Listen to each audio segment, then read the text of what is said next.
En el mundo del crimen organizado, John Gotti nunca tuvo una capa de invisibilidad, pero era un auténtico Houdini, escurriéndose por la soga legal una y otra vez. Sin pruebas, no hay problema. La habilidad de Gotti para eludir las condenas era casi mágica. Pero entonces llegó el gran golpe. El asesinato de Castellano, el gran jefe en persona. Gotti estaba en la cuerda floja. Las pruebas seguían siendo tan escasas como una oblea, pero esta vez la suerte no estaba de su lado. Fue condenado a cadena perpetua, sin libertad condicional, sin tarjeta de salida de la cárcel. El teflón ha desaparecido, el don está cubierto de velcro y todos los cargos de la acusación pegados. En este video vamos a ver cómo John Gotti fue tratado en la cárcel. Loca experiencia carcelaria. Mientras cumplía su cadena perpetua en prisión, John Gotti se enfrentó a numerosos retos, tanto físicos como emocionales. Cuando puso un pie en la Penitenciaría Federal de Marion, Illinois, se enfrentó inmediatamente a la dura realidad de su nueva vida entre rejas. El famoso mafioso se había forjado una reputación por sus actividades delictivas y su habilidad para eludir las condenas, pero ahora se encontraba en un lugar que pondría a prueba su resistencia y desafiaría su influencia. La celda de Gotti era un espacio pequeño y estrecho. Constaba de una cama de cemento, un colchón delgado, un televisor en blanco y negro, una radio y un lavabo, e inodoro de acero inoxidable. Estas comodidades básicas eran todo lo que tenía para hacer su estancia en la cárcel algo soportable. Pasaba la mayor parte del tiempo confinado entre las cuatro paredes de su celda, con solo una hora diaria de ejercicio en solitario. Este tiempo de ejercicio era crucial para Gotti, ya que le proporcionaba un breve respiro de la monotonía de su celda. Las comidas se servían directamente en su celda, y la comida distaba mucho de ser gourmet. Gotti tenía que conformarse con las comidas sencillas y a menudo poco apetitosas que le servían. Las autoridades de la prisión se aseguraban de que tuviera suficiente sustento para sobrevivir, pero su dieta no era lujosa ni indulgente. Las interacciones de Gotti con otros presos eran mínimas. El estricto confinamiento de la penitenciaría de Marion significaba que tenía un contacto limitado con el mundo exterior, incluidos sus compañeros de prisión. Este aislamiento era una medida deliberada para evitar cualquier actividad o comunicación ilegal dentro de los muros de la prisión. A pesar del contacto limitado, la reputación de Gotti como jefe de la mafia le precedía. Tanto los reclusos como los guardias conocían su historial delictivo y el poder que llegó a ostentar. Esto le granjeaba cierto respeto y temor, pero no le eximía de las normas y reglamentos que regían la vida en la prisión. La vigilancia y el escrutinio eran compañeros constantes de Gotti. Las autoridades penitenciarias estaban decididas a impedir cualquier actividad ilegal dentro de sus muros. Y Gotti estaba bajo vigilancia constante. Se vigilaba cada movimiento que hacía y se analizaba cada palabra que pronunciaba. Este nivel de escrutinio dificultaba a Gotti mantener cualquier atisbo de control o influencia. A pesar de las dificultades, Gotti consiguió adaptarse y sobrevivir. Aprovechó su estancia en la cárcel para reflexionar sobre su vida y sus actos. Sabía que sus días de dirigir un imperio criminal habían terminado, pero eso no significaba que no pudiera ejercer cierto nivel de control entre rejas. Mientras estaba entre rejas, también tuvo un encuentro con un hombre llamado Walter Johnson. Walter Johnson es otro hombre con un pasado problemático. Cumplía una condena de 10 años por atraco a un banco. Poco podía imaginar que su estancia entre rejas daría un giro inesperado y le llevaría a un sorprendente encuentro con uno de los nombres más temidos del Hampa, John Gotti. Gotti se había forjado una reputación que infundía miedo a muchos. Pero ese fatídico día, las tornas cambiaron y Gotti se encontró en el extremo receptor de un brutal asalto. El motivo del ataque de Johnson a Gotti sigue siendo un misterio. Algunos especulan con que se trató de una venganza personal, mientras que otros creen que fue un juego de poder entre los muros de la prisión. Sea cual sea el motivo, la audacia y el descaro de Johnson al atacar a una figura de tan alto nivel dejó a todo el mundo estupefacto. La audacia de alguien que se enfrentaba a Gotti, incluso dentro de los confines de una prisión, era inaudita. Era un mensaje claro de que nadie estaba a salvo, ni siquiera los que estaban en la cima de la jerarquía criminal. En 1998, su salud sufrió un grave revés cuando le diagnosticaron cáncer de garganta. El diagnóstico fue un golpe devastador para Gotti, sobre todo porque tuvo que enfrentarse a su mortalidad entre rejas. Fue operado para extirparle el tumor, pero el cáncer reapareció 2 años después. Sin embargo, su salud siguió empeorando y los estragos de su enfermedad se hicieron cada vez más evidentes. En junio de 2002, a la edad de 61 años, John Gotti sucumbió a su batalla contra el cáncer de garganta. Se pueden establecer paralelismos entre la muerte de John Gotti y la de Matteo Messina Denaro. El último líder de la mafia siciliana y el criminal más buscado de Italia durante 30 años falleció en septiembre de 2023 a causa de un cáncer. Murió en la sección especial para presos de un hospital de L'Aquila, a donde había sido trasladado desde la cárcel tras ser capturado en enero. Messina Denaro nunca admitió sus delitos ni compartió detalles sobre sus actividades delictivas. A principios de septiembre, su salud se deterioró y recibió cuidados paliativos con fuerte seguridad. Entró en coma y falleció.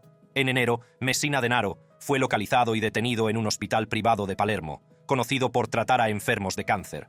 Utilizó un nombre falso, Andrea Bonafede, durante su visita al hospital. Tras su detención, fue interrogado varias veces por la fiscalía, pero se negó a facilitar información y se llevó sus secretos a la tumba. Entonces, fue enviado a una prisión de alta seguridad en L'Aquila, donde se le impusieron 20 cadenas perpetuas.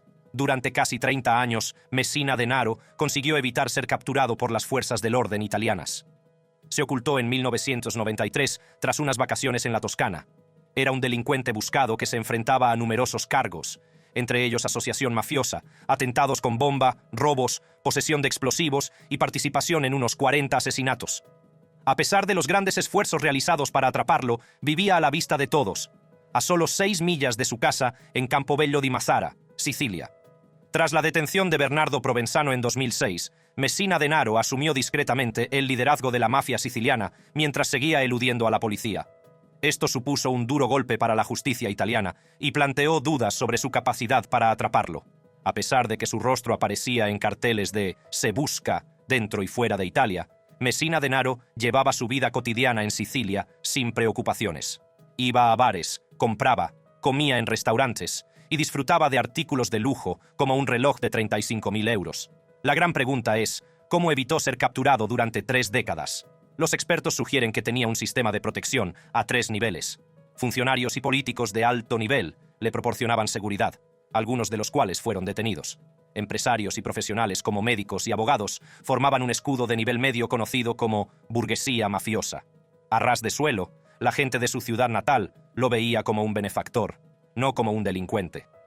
La detención de Messina Denaro pone fin a una época problemática de la historia de Italia, en la que la mafia tenía mucho control.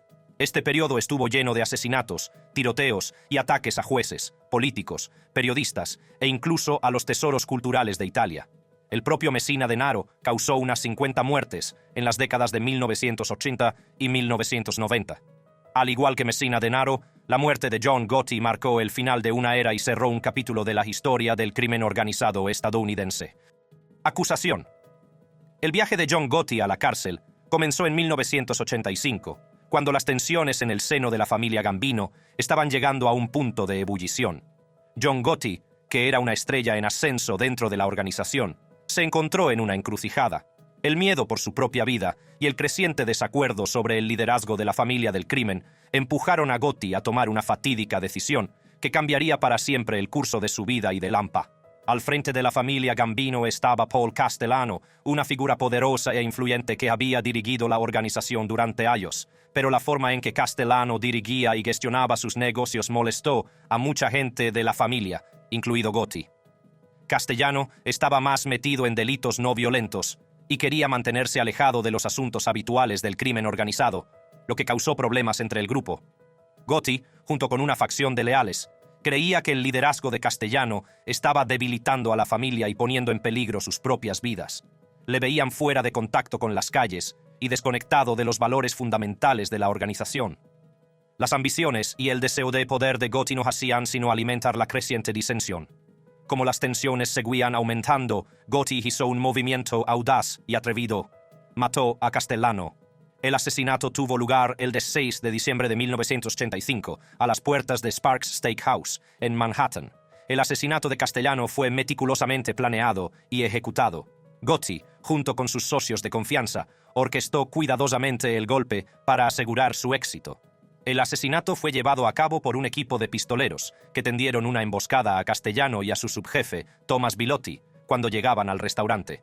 Fue un claro mensaje al resto de Lampa de que Gotti era una fuerza a tener en cuenta. El asesinato de Castellano no solo eliminó a un rival, sino que consolidó la posición de Gotti como nuevo jefe de la familia Gambino. La decisión de Gotti de eliminar a Castellano estaba motivada por un arraigado temor por su propia vida. Creía que si no actuaba, se convertiría en el siguiente objetivo. El asesinato de Paul Castellano marcó un punto de inflexión en la carrera criminal de Gotti. Le lanzó a la fama y consolidó su reputación de líder despiadado y astuto. Tras el espeluznante asesinato, John Gotti se encontró en el punto de mira y en el centro de un frenesí mediático. Su estilo extravagante, su personalidad franca y su habilidad para eludir las condenas le valieron el apodo de Don Teflón. Pero fue durante los juicios de alto nivel de la década de 1980 cuando la verdadera notoriedad de Gotti salió a la luz. El primer juicio de Gotti tuvo lugar en 1986 y fue un espectáculo sin precedentes. El circo mediático que rodeó el caso convirtió el proceso en un espectáculo, con periodistas y cámaras captando cada momento. La carismática presencia de Gotti y su comportamiento seguro de sí mismo no hicieron sino aumentar el dramatismo.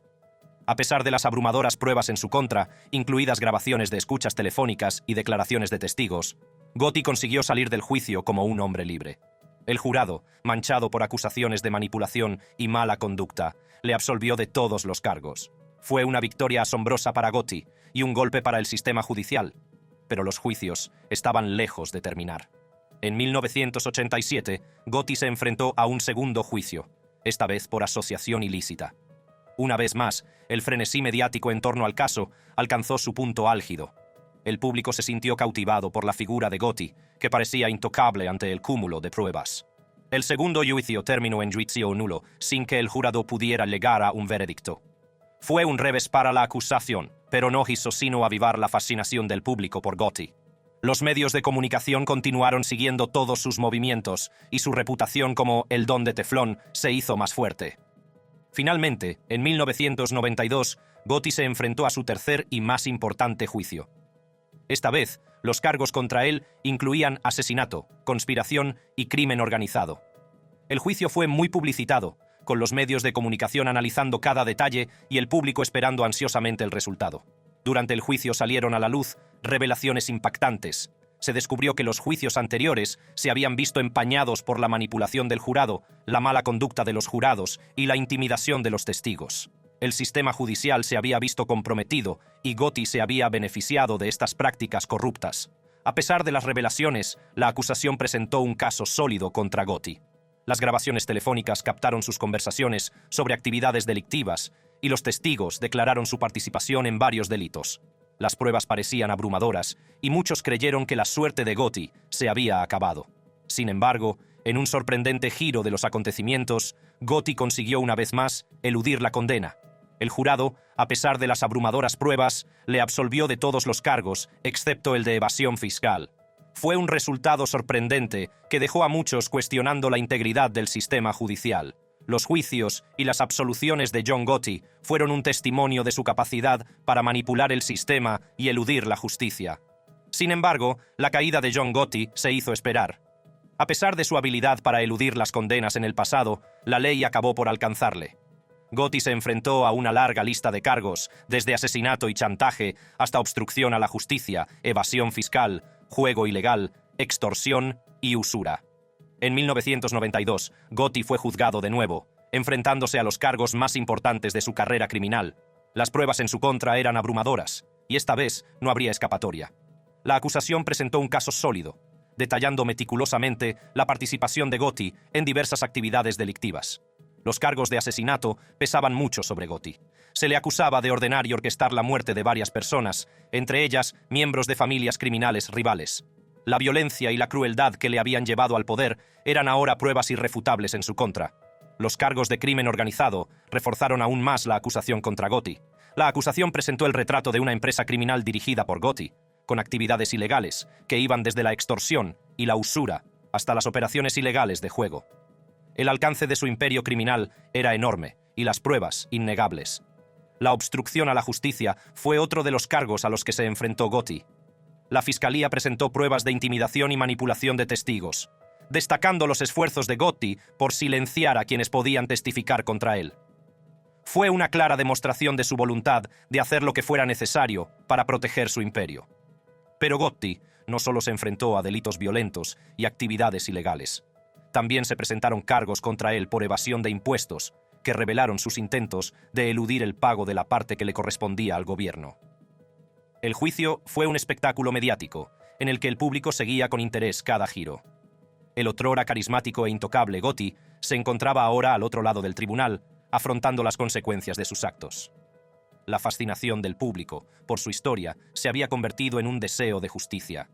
Al final, las pruebas eran demasiado abrumadoras para ignorarlas. Gotti fue declarado culpable de todos los cargos, incluidos asesinato, conspiración para cometer asesinato, chantaje, obstrucción a la justicia, evasión fiscal, juego ilegal, extorsión y usura. El veredicto marcó el fin de una era y el comienzo de un nuevo capítulo en la vida de Gotti. Gotti fue condenado a cadena perpetua sin posibilidad de libertad condicional. El otrora poderoso y temido jefe de la mafia pasaría el resto de sus días entre rejas, privado de su libertad y del imperio que había construido. Fue un final apropiado para un hombre que había prosperado con el poder y el control. El 10 de junio de 2002, la vida de John Gotti llegó a su fin. Murió de cáncer de garganta en prisión, dejando tras de sí un legado de violencia, corrupción y controversia. Su liderazgo de la familia criminal Gambino desempeñó un papel en el declive de la Cosa Nostra, que se enfrentó a acciones legales y disputas internas que debilitaron a la otrora poderosa organización. Vemos su ascenso a la cima. El ascenso del Don Teflón. La historia de John Gotti comienza en el sur del Bronx, Nueva York, en 1940. Era el quinto de los 13 hijos de John Joseph Gotti, padre, y Filomena Fanny de Carlo.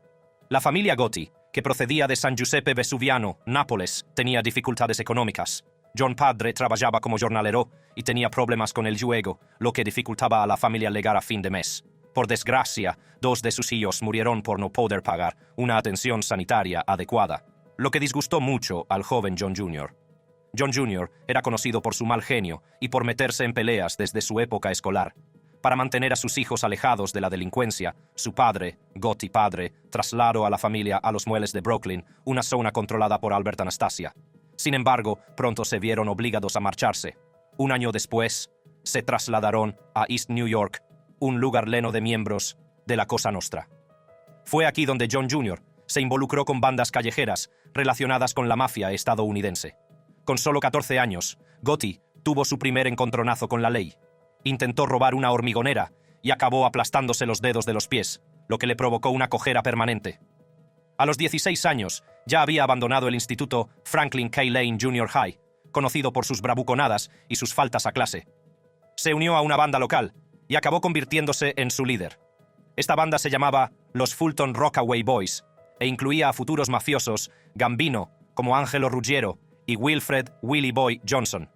4 de los hermanos de John también se unieron a la familia criminal Gambino. Gene, que se convirtió en miembro antes que John debido al encarcelamiento de este. Peter en 1988, Richard en 2002 y Vincent en 2002. En 1958, John conoció a su futura esposa, Victoria DiGiorgio. Tuvieron 5 hijos juntos: Angela, Victoria, John Jr., Frank y Peter. Durante un breve periodo en 1962, John trabajó en una fábrica de ropa como planchador de abrigos y como ayudante de camionero. Sin embargo, pronto volvió a dedicarse por completo a la delincuencia. La vida delictiva de Gotti comenzó en su adolescencia en el Instituto Franklin K. Lane. Se involucró haciendo apuestas y pasando el rato con otros miembros de la banda en un conocido local de la mafia llamado Helen's Candy Store. Angelo Bruno, una figura prominente de la mafia, se fijó en él y le nombró carterista para sus actividades de apuestas ilegales. Gotti también se dedicó a la usura. En el mundo criminal, los encontronazos con la ley son habituales, y Gotti tuvo el primero en 1957, cuando fue detenido por alteración del orden público. Afortunadamente, se retiraron los cargos. Esto llamó la atención de Carmine Charlie Wagons, Fatico, un alto cargo de la mafia, que empezó a asignar a Gotti y a su banda diversas responsabilidades. Los antecedentes penales de Gotti siguieron aumentando a finales de la década de 1950 y principios de la de 1960. Fue condenado a penas suspendidas tras ser sorprendido robando cobre en 1956 y arrestado durante una redada en un garito ilegal en 1959. Luego, en 1963, se encontró entre reyes por primera vez, todo por culpa de un coche de alquiler robado. Las cosas tomaron un cariz más serio en 1965, cuando Gotti fue detenido por intento de robo en el condado de Suffolk. en 1966, saltó a los titulares por un motivo menos que ilícito, cuando una grabación de la policía le captó propinando una paliza a un vendedor de coches que había ofendido al capo de Colombo, Sonny Francese. El pobre vendedor de coches desapareció misteriosamente poco después. A petición de Fatico, Gotti, junto con su hermano Gainey Ruggiero, empezó a secuestrar camiones que transportaban cosas valiosas. Estos camiones iban desde Idlewild Field, controlado por la mafia, hasta Brooklyn. Gotti recibió dos apodos, Crazy Horse y Black John, durante esta época.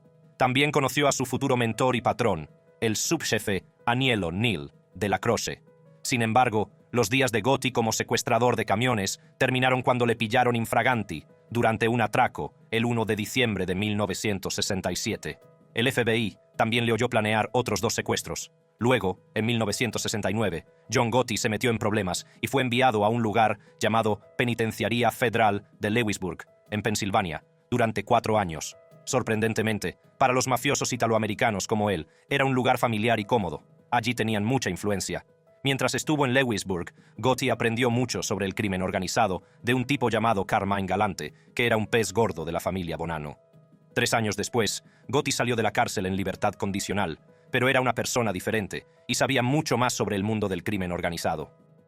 En 1972, Gotti y Ruggiero volvieron al Bergin Hunt and Fish Club, un local de alterne de Queens, con su jefe, Fatico. Ruggiero utilizaba el club para sus apuestas clandestinas. Al mismo tiempo, su superior, Charlie Wagons, fue acusado de usura.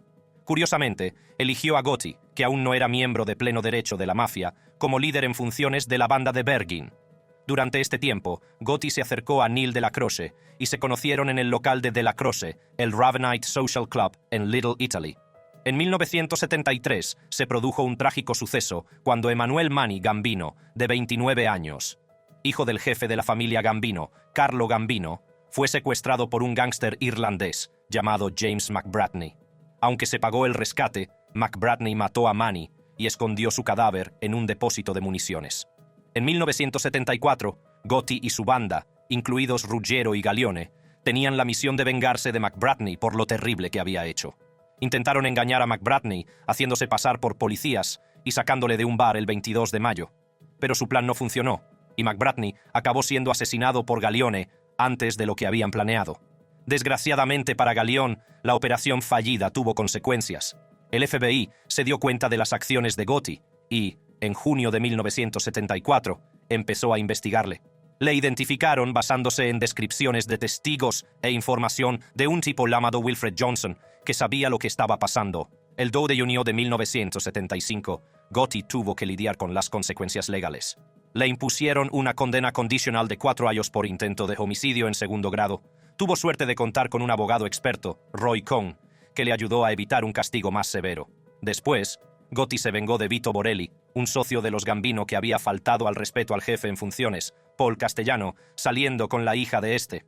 Luego, en agosto de ese año, la buena suerte de Gotti terminó cuando incumplió las normas de su libertad condicional, lo que le valió una condena de 2 años de prisión en Green Haven, al norte del estado de Nueva York. Sin embargo, no pasó mucho tiempo entre rejas y fue puesto en libertad condicional en julio de 1977. Ese verano, Gotti alcanzó un hito importante en su carrera mafiosa. Se convirtió en miembro oficial de la familia, también conocido como Hombre Hecho, junto a Ruggiero. El 15 de octubre de 1976 se produjo un gran cambio en el mundo de la mafia. Carlo Gambino, el jefe de la poderosa familia criminal Gambino, falleció. En lugar de ascender a su mano derecha, Neal de la Croce, Gambino sorprendió a todos eligiendo a su cuñado, Paul Castellano, como nuevo jefe. Esta inesperada decisión creó una importante división en el seno de la familia. Castellano empezó a centrarse en negocios legales, alejando a la familia de las actividades mafiosas tradicionales. Mientras tanto, de la Croce, que permaneció como subjefe, continuó supervisando las operaciones típicas de la mafia, como la extorsión y la usura. Durante una lucha de poder dentro del grupo, John Gotti emergió como líder con el apoyo de la Croce. Sin embargo, su negocio de secuestros, antaño rentable, estaba bajo la lupa del FBI, y sus gastos de juego se acumulaban, dejando a la banda de Gotti en una situación difícil. Para mejorar su situación financiera, Gotti tomó una decisión audaz. Decidió romper la estricta norma de la familia Gambino de no traficar con drogas. Puso en marcha una operación secreta de venta de heroína, cocaína y hachís. Incluso involucró al hermano de Angelo Ruggiero, Sal, para que le ayudara a dirigir esta red ilegal de drogas. Gotti presentó hábilmente los beneficios de la droga a De la Croce como dinero procedente de robos, secuestros o apuestas, ocultando el hecho de que procedía de las drogas. Gotti ganaba mucho dinero vendiendo drogas ilegales y lo utilizaba para alimentar su afición al juego. También tenía un trabajo falso como vendedor de artículos de fontanería para aparentar legalidad. Mientras todo esto ocurría, Gotti y su familia se trasladaron a Howard Beach en Queens. Eran famosos por celebrar grandes fiestas el 4 de julio con increíbles fuegos artificiales. Estas fiestas eran como momentos de grandeza en medio de todo el caos del mundo del crimen organizado. Durante el frío diciembre de 1978, Gotti participó en un gran robo en el aeropuerto Kennedy, llamado el atraco de Lufthansa. Se hizo con $200,000, pero Gotti se involucró en más actividades delictivas. Trabajó con gente sospechosa, como el famoso Henry Hill. Planearon y llevaron a cabo la desaparición de Tommy DeSimone el 14 de enero de 1979. ¿Por qué lo hicieron? Porque Tommy estaba involucrado en el audaz atraco a Lufthansa.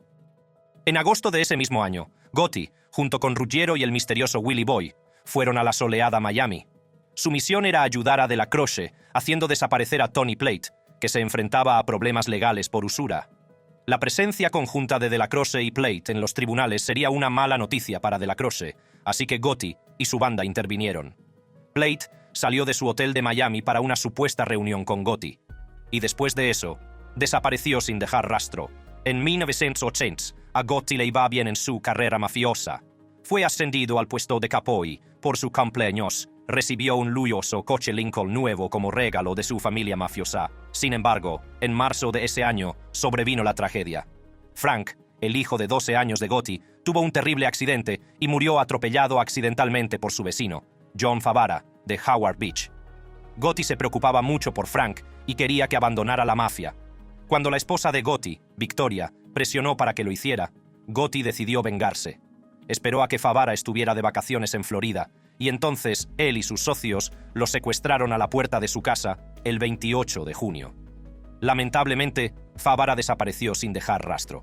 Algunos informadores afirman que lo mantuvieron prisionero hasta que el jefe de la mafia regresó y lo mató con una motosierra. Otros creen que se deshicieron de su cuerpo en ácido. Después de suceder a Paulo Castellano, John Gotti solo perseguía a la gente cuando estaba relacionada con negocios o protección.